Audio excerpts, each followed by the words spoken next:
민주당 전당대회 최종 결과가 나왔습니다. 당대표에는 김민석 후보가, 수석 최고위원은 최민희, 최고위원으로는 박선원, 서미화, 한민수, 이성윤 후보가 올랐습니다. 정청래 후보가 아쉽게 낙선했지만 최고위원 후보 3위는 모두 당선. 이 결과에 대해 어떻게 평가할지는 저마다 차이가 있겠지만 이거 하나만은 공감하실 겁니다. 결과적으로는 불공정이 판을 쳤던 그 과정에 비해서 그들은 표차를 엄청난 차이로 벌리지 못했다. 이재명 정부, 언론, 유튜브, 민주당 의원들, 심지어 선관위까지 모두 한쪽이 붙었었죠. 이번 선거는 민주당 역사상 불공정의 끝판왕이라 볼 수 있는 선거였습니다. 이 정도로 극도로 기울어진 운동장 싸움에서 누가 이길지는 안 봐도 뻔하다는 여론이 주를 이뤘습니다. 그럼에도 후보들과 당원들은 끝까지 포기하지 않았습니다. 그리고 그 결과 최고위원 후보들 3인이 모두 올라갔습니다. 정청래는 아쉽게 낙선했지만 과반에 가까운 당원들이 굳건히 그를 지지하고 있다는 것을 수치로 확인했죠. 정청래 후보는 전당대회가 마무리된 후 SNS로 김민석 당대표 당선인에게 승복과 함께 축하의 메시지를 보냈습니다. 이걸 두고 이렇게 말씀하실 수도 있습니다. 아니, 그 과정들을 보고도 왜 순순히 승복하는 거냐? 그런데 여기서 정청래 후보의 메시지를 보시면 그 답이 있습니다. 우리부터 단합해야 합니다. 총선 승리, 대선 승리를 위하여 범민주 진보 세력 통합과 연대를 추진해야 합니다. 정청래는 숫자로 졌지만 정청래 지지자와 권리당원들의 가치와 열정은 지지 않았습니다. 이 말 그대로 우리가 기억해야 하는 게 있습니다. 수치로 이미 살펴봤듯 함께 믿고 싸울 동지가 아직 많다는 겁니다. 그리고 대승을 위해서 통합과 연대를 추진해야 하기 때문에 탈당이라는 극단적 수단으로 민주당을 분열의 길로 가게 해서는 안 된다는 것. 당의 주인인 당원이 스스로 민주당을 포기하면 이 분열을 기뻐할 게 누굴지는 뻔하지 않습니까? 그래서 일부 정이 떨어져서 탈당한다는 말들 사이에서도 대부분의 당원들이 끝까지 싸워야 한다고 말을 하는 거죠. 특히 임미애 후보와 김영호 후보 얘기를 안 할 수가 없는데요. 끝판에 갑자기 사퇴를 선언하면서 김영 후보에게 표를 몰아줬었죠. 결과적으로 김영 후보는 낙선했는데 탈당을 해버리면 이들에 대한 심판도 할 수 없게 됩니다. 특히나 임미애 후보 같은 경우에는 불과 며칠 전 본인이 뭐라고 호언장담했었습니까? 잠시 보고 오겠습니다. 친 김민석 후보를 한 명이라도 더 당선시키기 위해서 지금 하위권에 있는 임미애 후보는 중도 포기할 것이다 라고 분석하시는 분들이 많더라고요. 근데 이제 포기할 시점이 그러니까 어제도 그런 얘기를 하시더라고 누가. 그래서 이 부분과 관련해 가지고 뭐 해명할 기회도 드릴 수 있는 거니까 하시고 싶은 말씀. 아니 저는 한 번도 중도 포기한다는 생각을 해본 적이 없어요.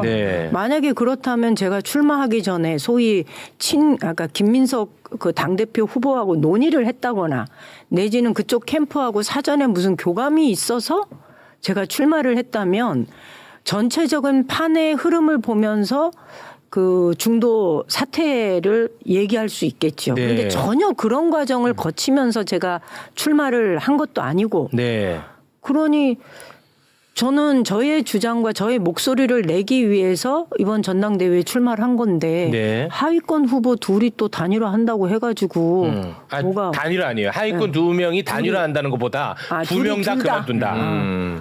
근데 사실 그거는 김영호 후보도 아예 그 염두에 두고 있지 않았던 상황이고 그래서 이게 지지자들 사이에서 좀 걱정이 되어서 나왔던 이야기일 수는 있으나 정작 당사자들이나 그 여러 후보들 간에서는 단 한 차례도 언급된 적이 없는 이야기다라는 얘기를 드리고 싶어요. 알겠습니다. 불과 며칠 전 공개 방송에서까지 중도 사퇴는 절대 없다던 입장을 유지하던 당사자가 권리당원 투표가 끝나자마자 사퇴를 했습니다. 두 후보 모두 경선 과정 아니면 후보 등록 과정에서 단일화를 이유로 한 거면 모르겠는데 이건 그게 아닙니다. 한민수 후보와 김영 후보의 근소한 표 차이로 김영 후보가 떨어질 것 같으니까 갑자기 그런 거잖아요. 이렇게 한순간에 무효표를 만들어버리면 두 후보에게 표를 준 당원들은 뭐가 되는 겁니까? 후보 한 명도 아닌 두 명이 동시에 사퇴를 하고 그중 한 명은 중도 사퇴는 절대로 없다고 한 본인 입장을 단숨에 뒤집었습니다. 적어도 표를 받는 정치인이라면 김영을 구하기 위해 사퇴한다로 사퇴 선언문을 끝맺을 게 아니라 중간에 중도 사퇴는 없다던 그 발언은 어떻게 된 건지는 제대로 설명해야 하는 거 아닙니까? 그런데 이렇게나 이런 방구도 없다면 강한 개입이 있었던 것은 아닌지 의심을 할 수밖에 없지 않을까요? 앞서 말씀드린 대로 탈당을 해버리면 이들에 대한 심판은 물고 나가게 됩니다. 이걸 제대로 심판하지 않고 넘어가면 이 같은 사례들이 또 나타나게 될 겁니다. 그 다음으로 탈당을 해서는 안 되는 이유는 정청래 후보가 말했던 범민주 진보 진영 세력의 통합과 연대 부분에 있습니다. 이렇게 말씀드리면 민주당을 탈당해서 조국혁신당으로 입당하면 민주당을 탈당해서도 결과적으로는 범민주 진보진영에 힘을 실어준 게 아니냐라고 하실 수도 있습니다. 그러나 여기서는 조국혁신당과의 합당을 다시 떠올리실 필요가 있는데요. 냉정하게 말씀드리면 거대 여당인 민주당에 비해서 조국혁신당의 규모와 영향력은 상대적으로 약합니다. 조국혁신당 단독으로 총선, 대선 승리는 힘들다는 겁니다.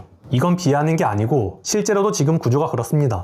그러니까 민주당을 중심으로 다른 범민주 진보 정당과의 합당을 통해 결집하고 대승을 하는 거죠. 앞에서도 말씀드렸지만 극도로 기울어진 운동장에서 진행된 선거였던 만큼 사실 결과가 이렇게 될 것은 한편으로는 모두가 인지하고 있었습니다. 그렇지만 정청래 후보와 수많은 당원들은 승복을 했죠. 바로 다음을 기약하기 위해서입니다. 이건 이미 유시민 작가님께서 하신 말을 기억하시면 도움이 될 것 같은데요. 잠시 보고 오겠습니다. 이것이 옳다 그르다를 떠나서 필연적인 실패의 길로 가고 있다. 지금 여당 대표를 사실상 명픽으로 해서 성공시켰다고 가정을 해봐요. 이제 그 다음에 무슨 일이 벌어질지는 사실 보이거든요. 근데 대통령은 이걸 모르나? 또는 대통령의 참모들은 이걸 모르나? 이런 것이 안타까운 거죠. 그러니까 저는 사실 대통령이 한참 전부터 너무너무 걱정됐어요. 진짜. 지금도 걱정하고 있고 이제는 마음이 편해졌어요. 이제는 받아들여요. 아, 이렇게 가는구나. 돌아올 수 없구나. 이제 돌아오기 어렵겠구나. 그리고 이 현실을 받아들여야지. 그리고 이것을 현실로 받아들인 조건에서 제가 보는 이 모든 것들에 대해서 비평하는 사람으로서 시민들에게 말씀드리고, 그리고 이 조건에서 우리는 각자가 뭘 어디서 어떻게 저는 당원도 아니니까 뭐라고 뭐 할 방법도 없는데 민주당 당원들, 지지자들 또는 이재명 대통령을 그동안에 성원해왔던 시민들은 각자의 입장에서 어떻게 해야 될 것인가를 이제 고민해보자. 네, 더 이상 현실을 외면하지 말고 설마 하지 말고 이것을 현실로 인정하고 그 바탕 위에서 각자의 몫을 생각해봐야 될 때다. 이 얘기를 지금 하는 거예요. 그냥.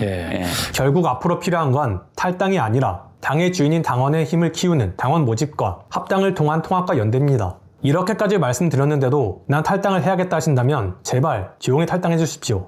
적어도 다른 곳에 공개적으로 난 탈당할 거다 또는 모두 탈당하자는 말은 하지 말아 주셨으면 합니다. 물론 지금의 당원들이 쉽게 흔들리지는 않겠지만 적군도 아닌 아군의 발언으로 사기저하를 시키고 있다는 그림이 만들어지는 것 자체가 저는 싫습니다. 지난 정청래 당대표 시절 이현주 의원을 비롯한 전 최고위원들이 당대표와 다른 최고위원들을 어떻게 공격해하는지 보셨잖아요. 탈당을 해버리면 그럼 우리 최고위원 3위는 누가 지켜줘야 합니까? 이젠 당대표가 정청래도 아닙니다.